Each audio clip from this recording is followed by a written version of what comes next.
Now on the CTV News at 5, the UCP government pushes back enforcement of Ottawa's Firearms buyback program. Plus, Lethbridge snow routes are deactivated. And getting business feedback through the Brighter Together survey.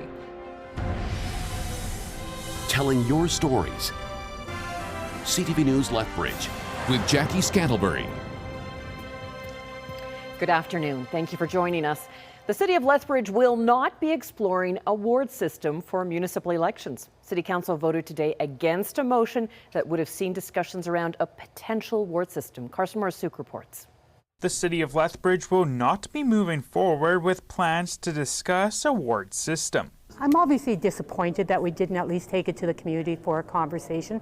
All I've ever wanted is an in-depth look into this and actually to hear from the public. City councillors Belinda Croson and Jen Schmidt-Rempel brought forward a motion to council to refer the ward system review to the city's Governance Standing Policy Committee to gather and review feedback raised during the municipal election in October and then decide if a formal review of a ward system is needed. We know that there are concerns about voter turnout being low. We know there are concerns about people feeling that they are not being heard. There's a lack of trust in politicians overall.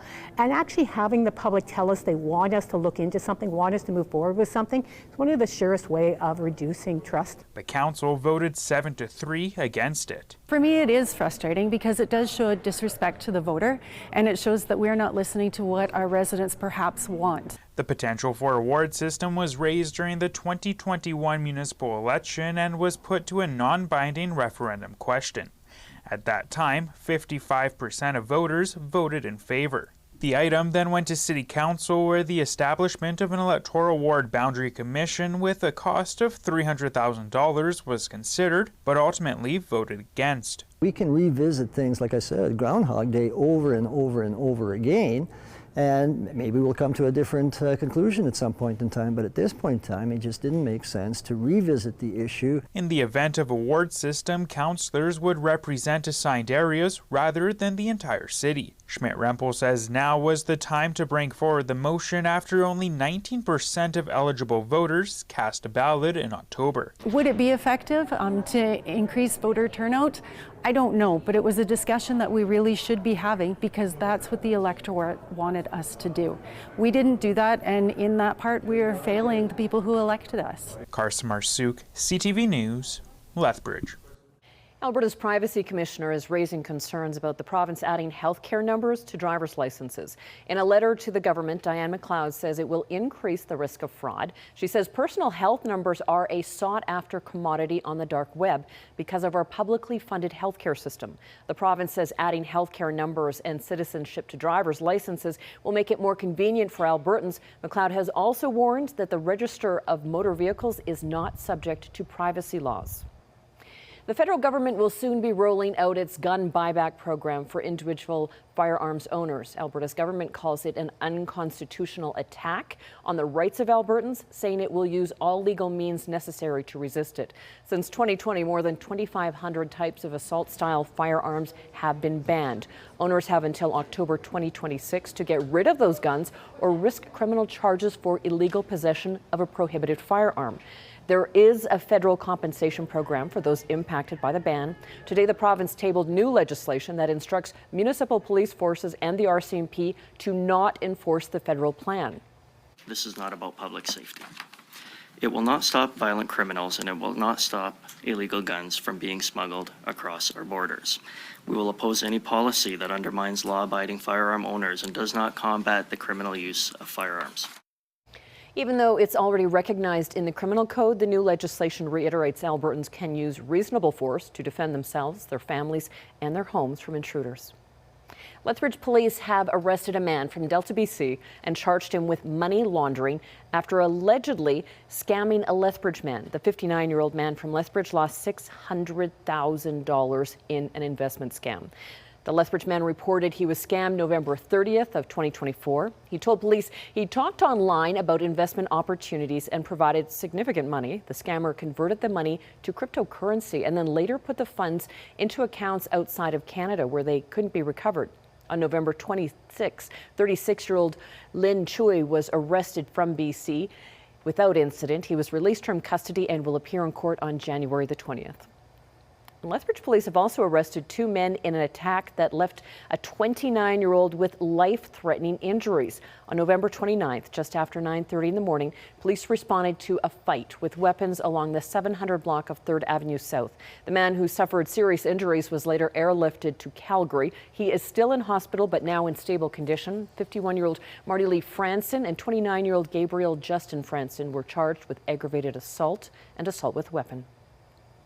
A new pilot program in Saskatchewan will see 4 Indigenous peacekeepers on patrol in Saskatoon. We need another tool. We need a tool that's based on relationship, that's not based on enforcement. And that's what the peacekeepers are so skilled at. The peacekeepers will begin patrolling downtown Saskatoon next year. They won't wear uniforms and will work with in pairs with the goal of building trust with the city's unhoused population and connecting them to social services. It's part of a 1-year pilot program with the cost of $300,000. Ahead of Prime Minister Mark Carney's address to the Assembly of First Nations, chiefs unanimously passed an emergency resolution to demand a withdrawal of the new pipeline deal between Ottawa and Alberta. CTV's Abigail Beeman reports. This resolution has been accepted and approved by consensus. The Assembly of First Nations unanimously passed a motion to keep the oil tanker ban off the BC West Coast and called to scrap the MOU with Alberta that sets the stage for a new pipeline. We will use every measure possible to fight and oppose an oil pipeline. Merle Alexander is representing 2 BC coastal First Nations at the Assembly and says a proposed pipeline is a threat to many people's not just livelihood, but very essence.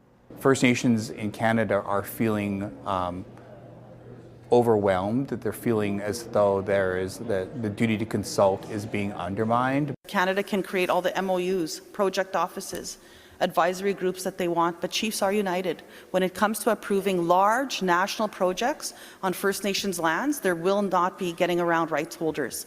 It's bad enough First Nations don't trust the government, and this makes it even worse. BC's regional chief came to Ottawa with the message that First Nations need to be consulted about development on their territory. Not about us, without us, and that is a rounding message, I think, not only with the resolution, but with all our concerns in regards to Bill C-5. And it's a message not just coming from BC. We've had enough of being excluded, and there's going to be trillions of dollars going to be extracted over the next 10 to 100 years, and for First Nations to get chump change, it's not going to happen. The Special Chiefs Assembly continues here until Thursday. Also on the agenda, a plenary session about the Major Projects Office and Indigenous Advisory Committee. Abigail Beeman, CTV News, Ottawa.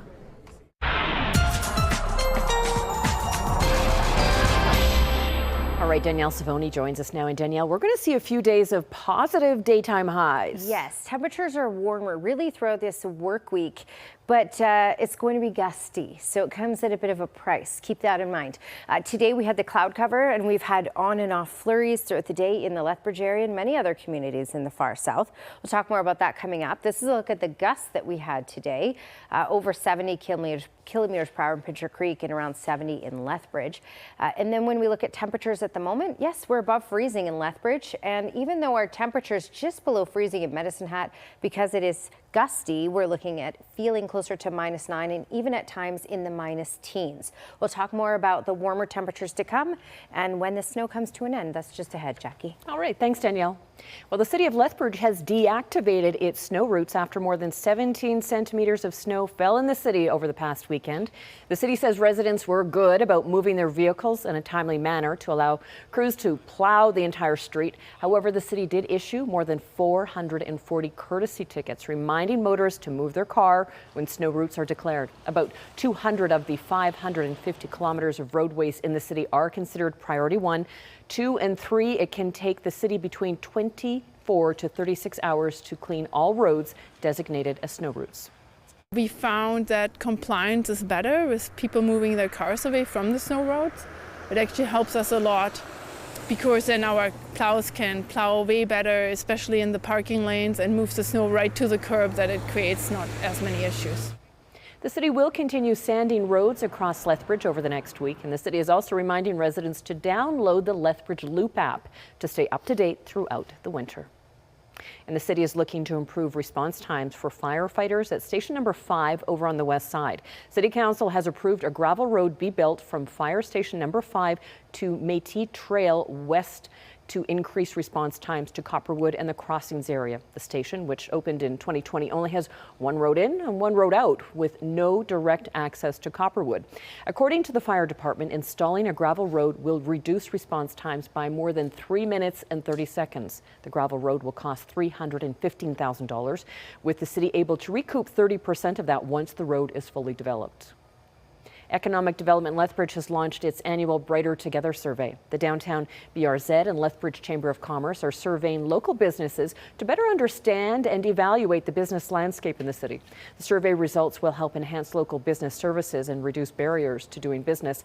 The survey asks business owners about the current health of their business, plans for the upcoming year, and any obstacles they're facing. The survey is open until mid-January. Costco Wholesale is suing the Trump administration over tariffs. The retail giant is the latest company to file a lawsuit against a federal agency over the president's signature economic policy. In the lawsuit filed on Friday, Costco says it is seeking a full refund of all tariffs collected under the International Emergency Economic Powers Act, a result of Trump's executive order, which imposed what he called reciprocal tariffs. The legality of Trump's sweeping tariff agenda is currently under review by the U.S. Supreme Court. Well, still ahead, Danielle is back with a 5-day forecast on the other side of this break. Plus, we have new research on an issue many parents struggle with. When should your child get a smartphone?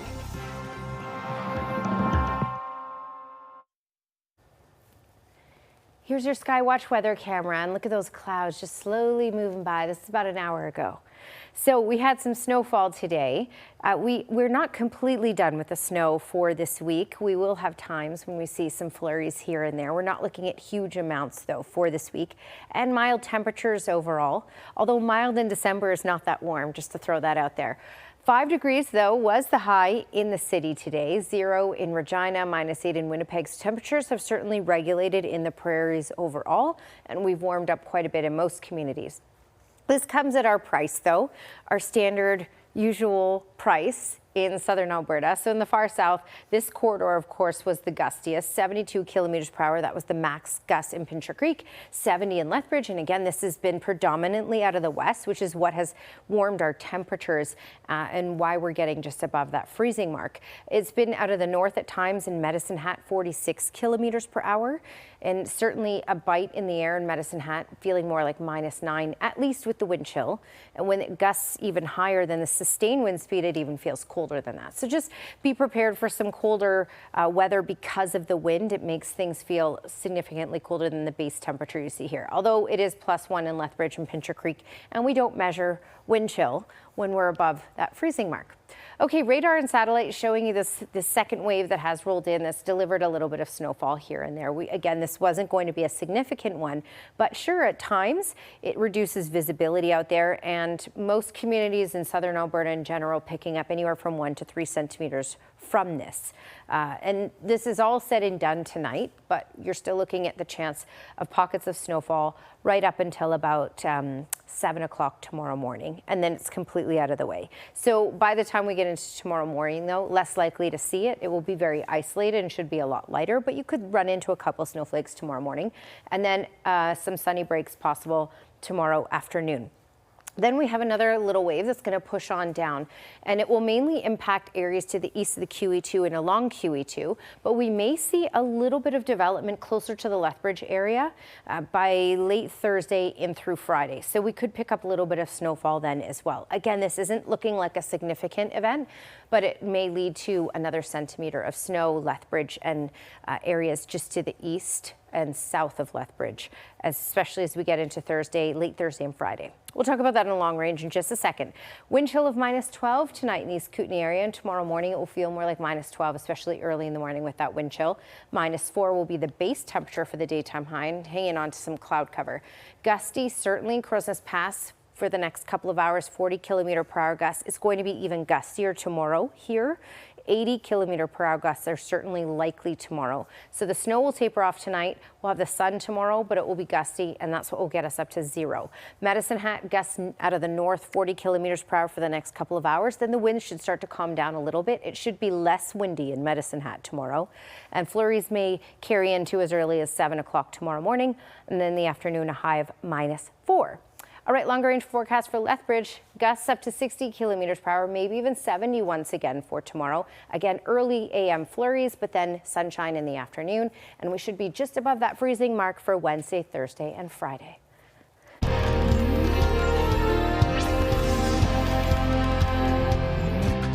Now to new research about smartphones and your kids. It's looking at potential health risks of giving a young child a phone and the balance parents need to find at home. ABC's Hannah Batta has more.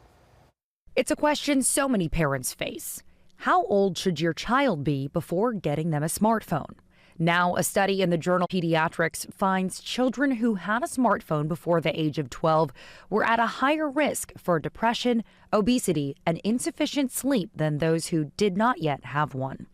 Researchers also finding the younger a child is when they get a smartphone, the higher their risk for developing those issues. Most kids by age 12 already had a smartphone. The median age was 11. The kids with having a smartphone overall was associated with worse outcomes. While researchers stop short of recommending a specific age for phone readiness, doctors say the decision comes down to weighing the benefits of a phone against a child's maturity and level of responsibility. We need to be thinking about their health, online exposure, potential addictive behavior, and how owning a smartphone might affect their long-term health. A smartphone does have its benefits, such as increased connectivity and access to information. But doctors say parents should impose rules to limit potential harm, like no phones at dinner or at bedtime, and make sure kids still take part in activities not requiring phones. We want less devices, less screens, more childhood. While the study only shows an association between phone use and those health conditions, not a direct cause, researchers recommend parents talk to their child's doctor to determine when they're ready for a phone. Hannah Batta, ABC News, New York. Still ahead on the CTV News at 5. It's a push to the finish line for the Winter Olympic venues. Sports is up next.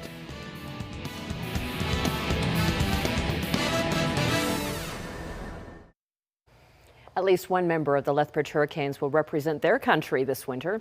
Mykolas Skaduckas has been selected for Team Lithuania's roster for the Division I Group World Junior Championship. Skaduckas made history earlier this season, becoming the first Lithuanian to play in the WHL. He's already represented Lithuania several times at different levels, and he played in last year's Division II World Championship, which Lithuania won.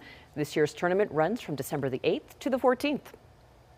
The teams of Brad Jacobs and Rachel Homan will represent Team Canada at the Olympics in February, and that means another trophy on the shelf for Mark Kennedy. The St. Albert native is fresh off helping Team Jacobs clinch a spot at the Winter Olympics. Kennedy calls the St. Albert Curling Club home. This will be his 4th time wearing the maple leaf at the Winter Olympics. We didn't just build this team to win the Olympic trials. We tried to build this team to win an Olympic gold medal. So this was another step in that direction, and we'll try to play that well when we get to Cortina and try to bring it home. Kennedy continues to help out the juniors at the St. Albert Curling Club. He has 2 months to prepare for the games where he hopes to add, you guessed it, another medal to his trophy case. Now, the Olympic Arena in Italy, where Canada is hoping to win hockey gold, is holding test events next month as organizers race to get it ready in time for the games. Tests on the ice and the rest of the arena are usually held a year in advance, but these will take place just a month ahead of competition. Officials for the Milan Cortina Games say there is no plan B if the arena is not ready. It's set to host the women's final and the men's final, which for the first time in over a decade will feature NHL players at the game. Canada's men's basketball team is off to a flying start in their quest to qualify for the 2027 FIBA World Cup. Gabriel Haynes with the lob. Oh my goodness. Thomas Kennedy can get up, folks. And the whole Canadian team was up for this one as well as they downed Bahamas 94-88 at the Mattamy Athletic Centre in Toronto. That's actually located on the site of the former Maple Leaf Gardens. Canada has now started qualifying with 2 straight wins. In 2023, Canada captured its first ever World Cup bronze medal by defeating the United States. FIFA is going to reveal the updated match schedule for next summer's World Cup in a live global broadcast on Saturday. Vancouver is hosting 7 games. Next weekend's show from Washington will confirm venues and kickoff times for all 104 tournament matches. FIFA says the post-draw game allocation process is meant to create optimal conditions for players and fans, and where possible, allowing viewing across multiple time zones. On Friday, a draw will determine the World Cup's 12 groups of 4. Still ahead on the CTV News at 5, the Vancouver Island Marmot is making a massive comeback thanks to a connection in Alberta.